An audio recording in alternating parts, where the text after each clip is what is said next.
Huge time. এখন আমরা এত আগে কেন এত কি বলে মারমুখী বা এত অ্যাক্টিভ, কারণ হচ্ছে আমাদের পিলির পরে একদম টাইম পাওয়া যাবে, এই একটা কারণ।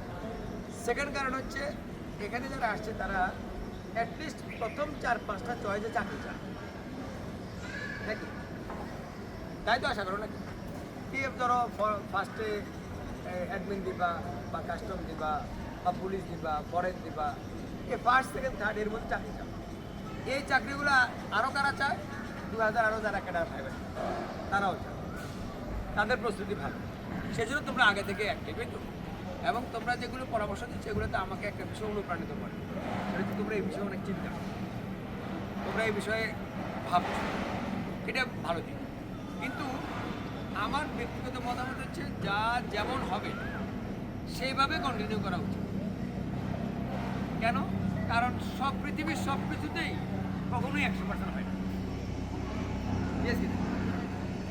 তো এখানেও 100% হবে না। তুমি পিএসসিতে বৈষম্য শিকার হবে। কীভাবে বৈষম্য শিকার হবে? তুমি যা লিখছো, তোমাকে দেখে লিখছে, তাকে নাম্বার দিচ্ছে 7, তোমাকে দিচ্ছে 6।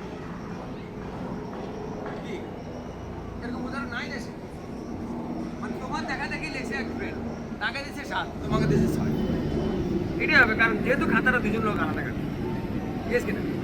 সুতরাং এইসব বিষয় কোনো প্রবলেম না। আমি আরেকটা বিষয় হচ্ছে কনফিডেন্স। ধরো আমরা এই বিষয়ে কাজ করতে করতে তোমাদের থেকে বেশি অভিজ্ঞ, যেহেতু তোমাদেরকে সাথে সার্ভিস দিয়ে দিতে অন্তত 20-22 বছর হচ্ছে না। এখন ধরো চোখ বন্ধ করে তো বলতে পারি একজন পার্টি কী কী পড়া হচ্ছে।